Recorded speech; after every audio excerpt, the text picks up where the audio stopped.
Oi, eu sou a Mona Lisa Perrone e esse é o Item Mais da CNN. Você que está me ouvindo aí agora, perguntas para você responder sem eu te ouvir, mas pensa que eu tô ouvindo. Você tem religião? Como você tem praticado a sua fé agora, durante a pandemia? É isso, gente. Qual a religião que cada um de nós professa não é relevante, não é importante. A questão é que todas elas estão sendo afetadas por toda essa crise provocada pelo novo coronavírus, de um jeito ou de outro. E justamente nesse momento em que para muita gente é tão importante se apegar à fé, a gente tem templos fechados, rituais impedidos de acontecer, rotinas espirituais interrompidas abruptamente. Para conversar comigo hoje sobre isso, justamente em como o coronavírus alterou nossos hábitos de fé, eu recebo aqui a produtora Juliana Fadul, minha colega de firma. Nunca falei o nome inteiro da pessoa, é só Ju.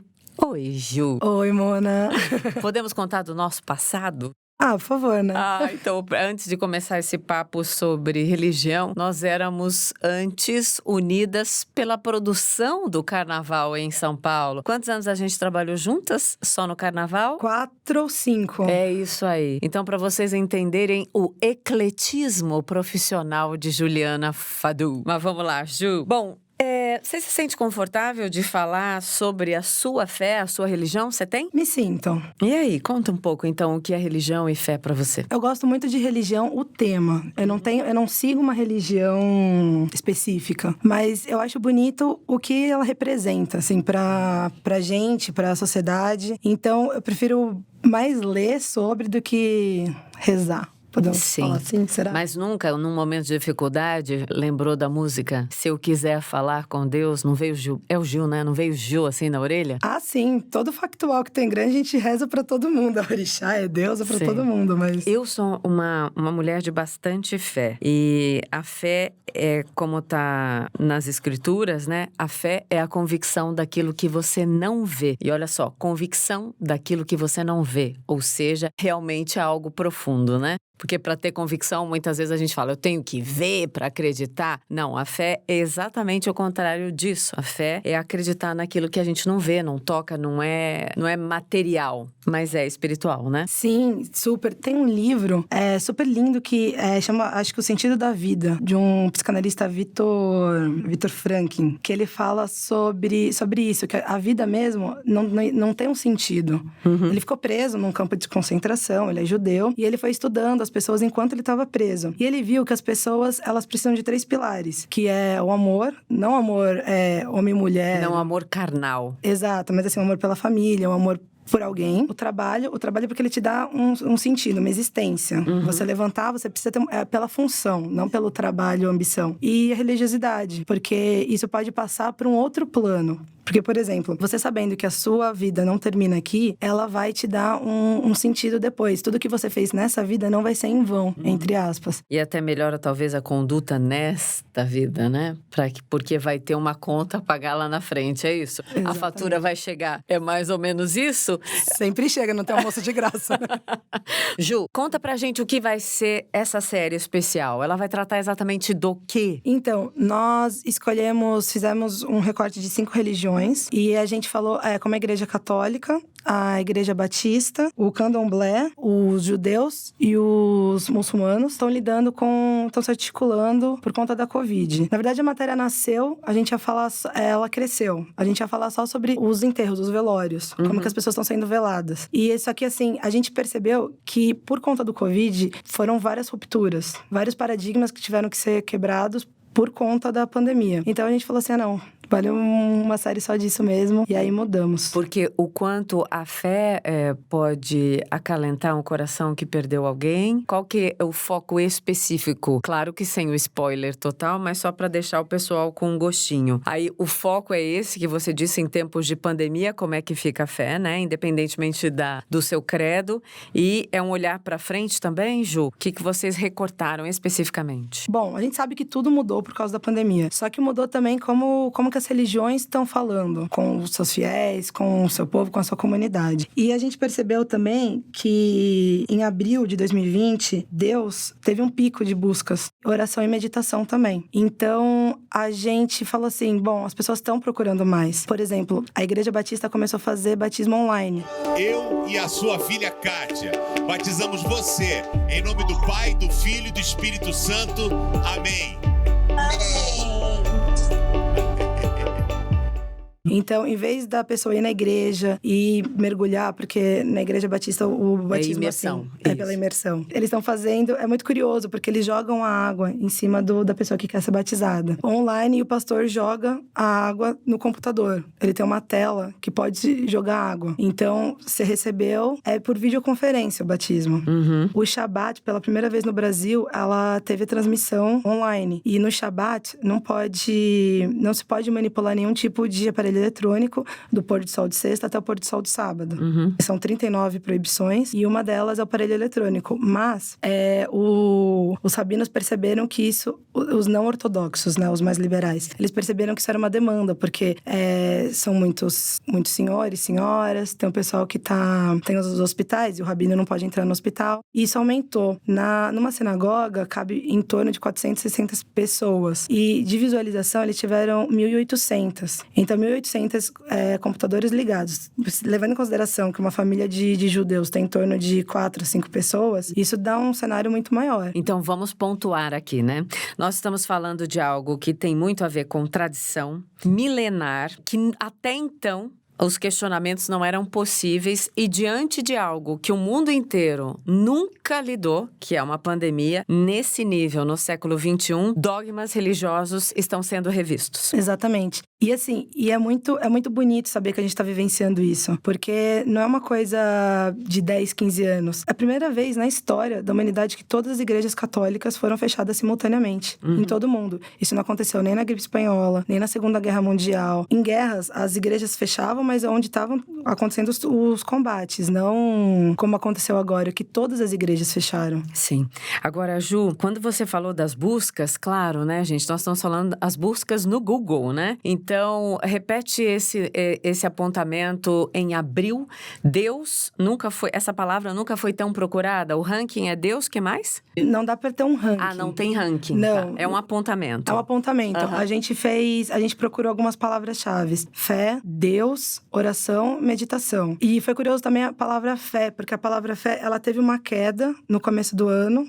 Ela sempre teve um ranking muito linear. Ela teve uma queda e agora ela subiu em abril.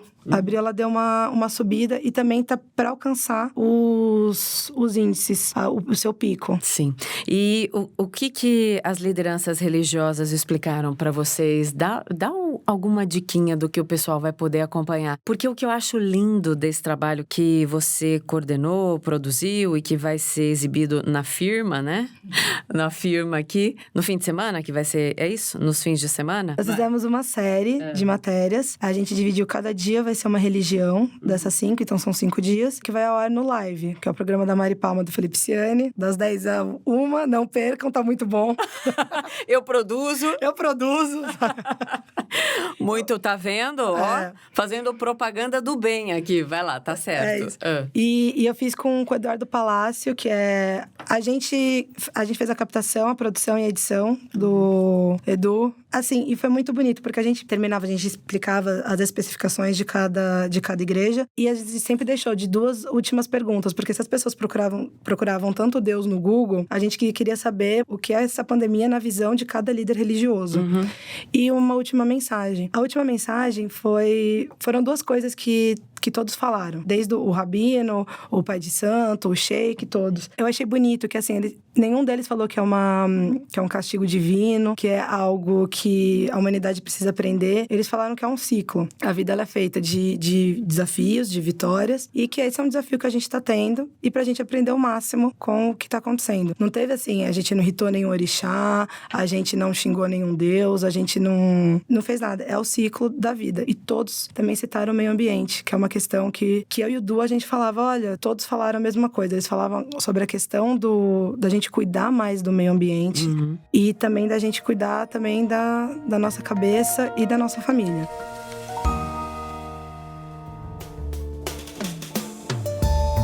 Agora eu vou fazer uma pergunta mais delicada e você responda se quiser, obviamente. Muitos dos nossos pares, independentemente da profissão, têm um preconceito quando a gente se despe da nossa sabedoria e conhecimentos e recorre à religiosidade, porque muitos de nós, muitas vezes, dizem que esse é um recurso de quem não é tão intelectualizado. Quando você foi fazer toda essa captação, edição, produção, você ficou surpreendida com o que você ouviu, já que dá para conciliar conhecimento e fé? Sim, porque eu achei muito curioso, porque os templos, eles fecharam antes do decreto. Ou seja, tem bom senso. Tem bom senso. As nossas atividades presenciais estão suspensas desde o dia 12 de março. Antes mesmo das orientações das autoridades, nós resolvemos suspender toda a participação presencial nas nossas atividades. Eu achei muito curioso porque teve um pastor específico que falou sobre as penitências, que muitas das mulheres no interior do Nordeste, elas estavam católicas e evangélicas e várias pessoas estavam se penitenciando ou rezando no joelho no milho, no joelho em tijolos. Eles falaram, não, você não tem que rezar aí. Deus vai ouvir você rezando dentro da sua casa ou na rua. Ele vai ouvir da mesma maneira. Então, se preserva os seus, preserva a sua família. Eles deram essa importância do isolamento, e do álcool gel, e da máscara, e de tudo. A gente teve um zelo e eu achei muito curioso. E outra coisa também muito curiosa... Conta. Foi que eles todos fizeram a mesma piadinha. Os Qual? 5. Das 5 religiões, vamos repetir as religiões? Então, as denominações e religiões, né? Então, conta. Católicos, evangélicos... Muçulmanos, judeus e candomblé. Pessoal, os praticantes do candomblé, eles falaram, bom, enfim, eu vou falar como se fosse o catolicismo, porque foi a religião que eu fiz catequese. O padre falou assim, tem um meme que o diabo falou pra Deus, nem com guerras conseguimos fechar todas as igrejas, e agora eu consegui. Aí Deus respondeu, mas eu abri uma igreja no coração de cada um dos fiéis, enfim, de cada uma das pessoas que estão vivendo com a gente agora. Sim. Foi o mesmo meme, só que assim, você troca Deus por Alá, você troca não sei quem por outra coisa, e eu achei isso muito bonito. Porque, assim, até no meme elas estão... Sim, elas estão com o mesmo ponto de vista. E, Ju, a gente tem trabalhado numa pegada muito pesada, né? Que é a cobertura da pandemia, os números, as orientações, os depoimentos, as mazelas. Tratar do aspecto religioso na pandemia deu algum tipo de alento pro seu coração em algum momento? Ou não? Ou incômodo? Ai, Mona, não, deu. Deu sim. O quê? Deu uma tranquilidade. Deu uma tranquilidade porque você viu, assim, que a gente vai passar. E a gente vê, assim, um trabalho belíssimo que muitos desses líderes religiosos estão fazendo. Seja por WhatsApp, seja pessoalmente. A gente falou com o capelão do Emílio Ribas. Ele é um senhor e ele continua no Emílio Ribas. Ele é grupo de risco total. Tem mais de 60 anos. É bem idoso? Sim, ele é super idoso. E ele falou, eu tô no Emílio Ribas, eu trabalho aqui há 20, 30 anos. E eu vou continuar com o meu trabalho aqui. Ele me corta o coração não poder entrar nos quartos, mas eu rezo por ele na porta de cada um dos leitos da UTI. E aí eu perguntei, mas o senhor não tem medo de pegar? Ele falou, se eu pegar e se eu morrer, essa foi a minha missão. Eu não vou abandonar, porque não é o meu papel, mas é o seu papel ficar em casa. Lindo, né? O que é possível fazer, já fiz, enterros por Zap, né? Videochamada, onde a família cria um grupo para aquele momento. Então eles me incluem. Eu faço as orações ou da minha casa ou aqui da capela do hospital e a família acompanha no velório, onde o corpo é velado, né? Então, já fiz 3 enterros virtuais, né? Temos que chamar assim. As entrevistas estão muito bonitas. E assim, e toda vez que a gente saía de uma gravação, eu falava pro Du assim, eu quero virar muçulmana. Eu quero virar judia. E a gente se afeiçoou com eles também. É porque em cada religião você viu ali o aspecto que a religião de fato deve ter, né? Exato. Que é o olhar complacente. O que eu percebi foi que nessa pandemia a gente viu o verdadeiro motivo da religião, que é o conforto, que é o abraço de mãe que vai falar que vai ficar tudo bem, sabe? E foi muito legal de fazer.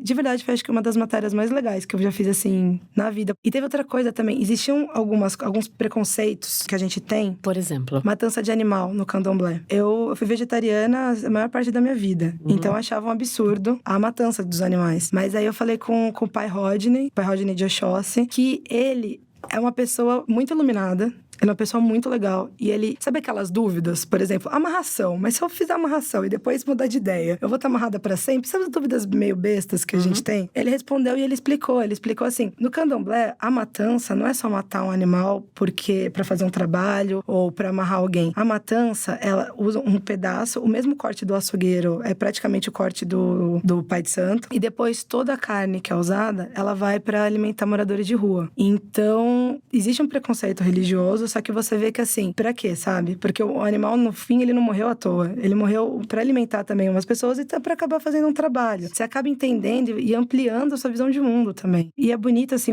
e a resistência que eles têm. Porque o pai Rodney, ele falou uma coisa assim, o que as outras religiões estão vivendo agora, eu já vivo há mais de 100 anos, há mais de 500 anos, que é não poder velar. O problema que as pessoas estão enfrentando hoje com a Covid, de ver o seu ritual sendo impedido, né, a realização do seu ritual sendo impedida, é uma coisa que a gente sempre enfrentou. Desde sempre a gente enfrentou por conta da intolerância e do racismo religioso.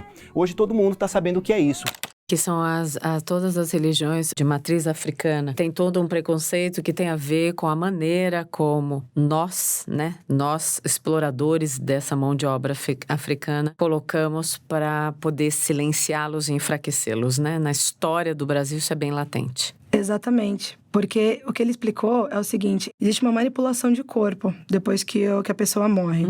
E você precisa se vestir de branco, tem uma série de rituais. Só que muitas vezes a família não é do candomblé, outras vezes o ML não solta tempo, porque também não dá pra ficar andando com o corpo toda hora. Então, ele falou assim, só que a gente já superou isso, a gente já vive isso há mais de 500 anos, então a gente vai se adaptando. Eu queria perguntar, você falou, eu saí falando, eu quero ser muçulmana, você lembra de algum fragmento aí desses papos das outras religiões para ficar equilibrado que foram toques que bateram assim ou mais forte foi quando você teve contato no candomblé? Não, a gente foi pra Mariporã, sabe o papo de carro, né? Sim, fizemos muito já isso, eu e Juju trabalhando juntas. Não, e trânsito de São Paulo é longe mesmo sem trânsito. Exato. Né? A gente gostou muito de várias... Porque no fundo eles falam a mesma coisa, né? E, inclusive teve um ato interreligioso, que se não me engano foi realizado pela CIP, que é a Congregação Israelita. E eles estão se articulando também fora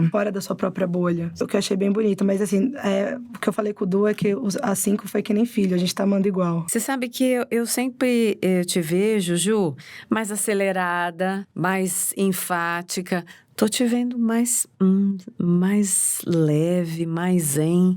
Tem a ver com o resultado de tudo isso? Ou também é o componente cansaço de trabalho? Seja bem honesta, é um pacotão de uma Ju mais... Tô te vendo diferente, te ouvindo diferente, né? Esse é o nosso papo aqui. Você sentiu isso, então? Que de alguma maneira te impactou? Além de dar um certo alento, deu uma desacelerada, olhar para o mundo espiritual em meio a essa pandemia, de alguma maneira, é importante nesse momento? Eu acho que é muito importante. E eu acho assim, talvez nem a questão, se você não for muito ligado à religião, não tem nem problema. Mas assim, só de você parar e meditar, não meditar assim, fazendo oração, agradecendo, pedindo coisa. Às vezes só parar e ir na respiração. Eu acho que é necessário, porque assim, a gente tá vivendo em opostos, né? Tem gente que tá trancado em casa, que não consegue fazer nada e que fica falando, ai, que droga, não consigo fazer nada, tô precisando de alguma coisa. E tem a gente que tá nos 360, a gente tá fazendo uma cobertura de guerra, né, Mona? Totalmente. Porque a gente tem que trabalhar pela gente, pelos outros, a gente não tá conseguindo ver família, não ter passado... Minha mãe, ela é muito espiritualizada. E minha avó, então, eu perdi minha avó em novembro. E a gente era muito unida, eu e minha avó. E minha avó sempre me lia o salmo. Quando a minha avó morreu... Qual salmo? Ai, todos. Todos? Ela lia cada dia. Não é o Salmo 23, o Senhor é o meu pastor e nada me faltará, que eu amo. É lindo. Amo, toca minha alma. O Salmo 23, 91 também. Em novembro eu fiquei lendo, porque ela ficou de cama e eu fiquei com ela. E eu ficava lendo a Bíblia, porque era o que ela gostava de ouvir. Ela sempre gostou muito da Bíblia, dos Salmos. E quando ela morreu, eu surtei e falei assim pra minha mãe, ferrou, agora não vai ter ninguém pra rezar por mim, agora já era. E minha mãe falou, não, eu rezo por você, não tem importância. Só que é que a minha avó, foi o que eu falei pra minha avó ficava o dia inteiro fazendo isso, minha mãe faz outras coisas na vida. E só que falando com todos esses líderes, eles foram dando mensagens que eram coisas que minha avó falava, sabe? Aí me deu um alento no coração, me deu uma esperança, assim, que a gente vai sair diferente pro bem, sabe? Tenho certeza disso. Então, já que você não tem só a sua avó, posso fazer às vezes? Pode. Pode. Pode? Se pudesse, eu estendi a mão para pegar na sua, Juju Fadu. Aqui, ó. Mas a gente, não pode, o isolamento social não permite que a gente dê mão, abrace. Aliás, que saudade de abraçar as pessoas que eu amo ou aquelas que eu sinto que precisam de um abraço. Eu sou daquelas que gostam de tocar nos outros, né, Juju? A gente tá sempre abraçada, mano. Eu sei. Então, eu quero terminar esse papo que para mim foi muito, muito inspirador. Claro, primeiramente dizendo parabéns por você. Claro que vou acompanhar tudo, tanto no live, que eu já assisto todos os dias, mas tenho certeza que esse pacotão também vai rolar no fim de semana, aqui naquelas programações especiais da firma, né? Então, vou terminar esse papo com o Salmo 91, o primeiro versículo, que é espetacular, que também toca muito ao meu coração. Aquele que habita no esconderijo do Altíssimo, à sombra do Onipotente, aí a palavra espetacular, descansará. Olha, Gostou? lindo. Então pronto. Amei. Sinta-se abraçada. Ai, me confortou. Um beijo. Beijinho, Obrigada, Ana. querida. Obrigada. É isso. Amanhã, então, a gente se vê. Não, amanhã a gente se ouve. Beijo pra você. Até.